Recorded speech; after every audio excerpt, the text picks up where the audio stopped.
Hi guys, this is Connie, back for more Connie Reads Freak the Mighty. We're on chapter 22. Remembering is just an invention of the mind.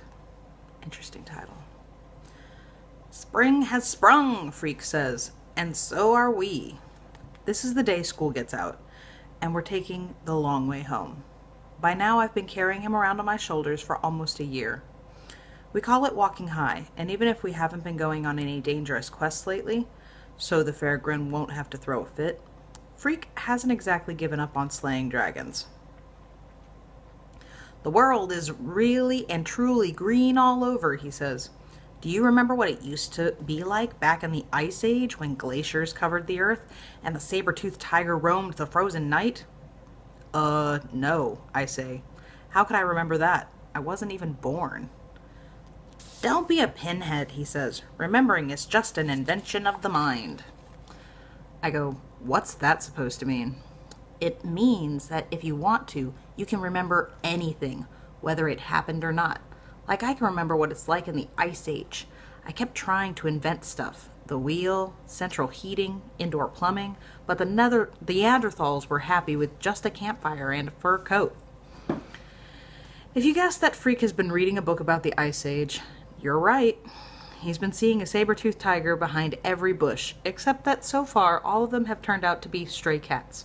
Or once it was a skunk, and it's a good thing I can run fast, or we'd have to soak in tomato juice, which is the only way to get rid of the stink.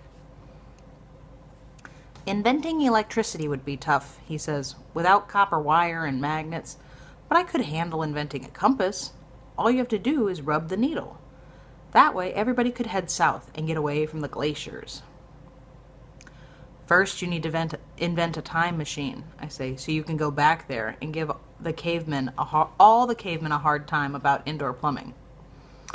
Freak goes, I don't remember a time machine if you know.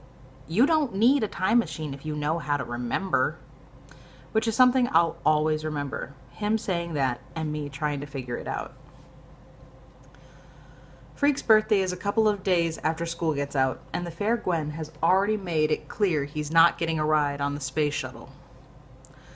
13 is supposed to be extra special, he says. The least you could do is get my name on the list. Or how about a linear accelerator? Just a small one so I can split a few atoms. The Fair Gwen goes, I suppose this means you're going to be an obnoxious teenager.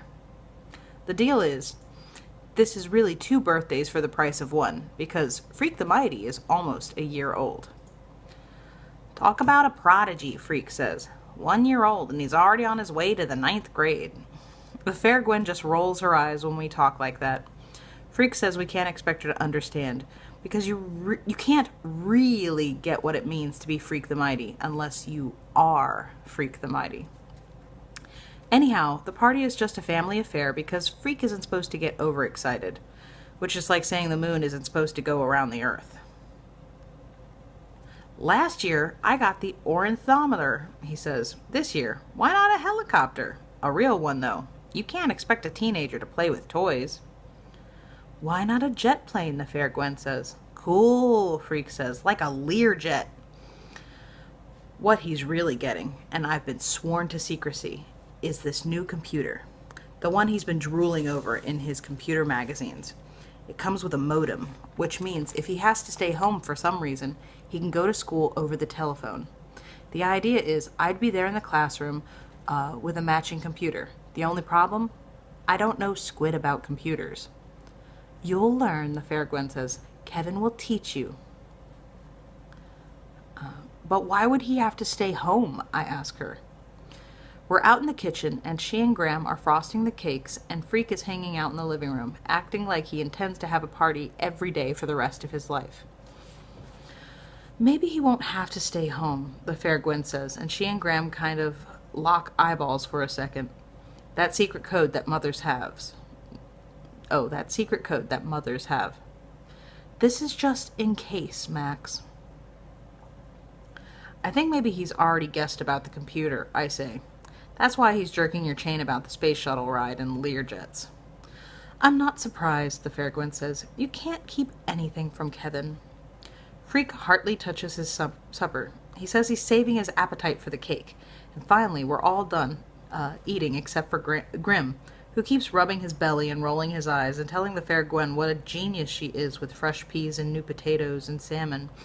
And he'll have a smidgen more, thanks, until finally Graham clears her throat and smiles, and Grim has to apologize for being such a pig. The funny thing is, when at last they do bring out the cake, Freak asks me to flame out the candles while he makes the wish, and then he doesn't even touch his piece. He just sort of pushes it around the plate. I figure he's so excited about getting the new computer that he's lost his appetite. Not that he's letting on he doesn't feel good. He's acting just as wise and smart-mouthed as ever. I should have asked for earplugs, he says when we're done singing Happy Birthday. You better check the glassware for cracks. Hush up, Fair Gwen says, or we'll give you another chorus. When she brings out the computer, he acts so surprised and happy. Maybe he really is surprised. Right away, he wants to turn it on and show off what a brain he is. And because it's his birthday, we'll all have to sit there and admire him and go, amazing and fantastic, and Kevin, how did you know that? And so on. He's showing Grim how to play 3D chess, and just watching that makes me dizzy. So after a while, I go out to the kitchen and help clean up, which is something I'm good at. Maxwell never breaks a dish, Graham is saying. He's very sure-handed for someone so large. We're almost done putting stuff away and wiping the counter when Grim shouts from the other room. All he says is, Kevin! But we can tell right away that something is wrong.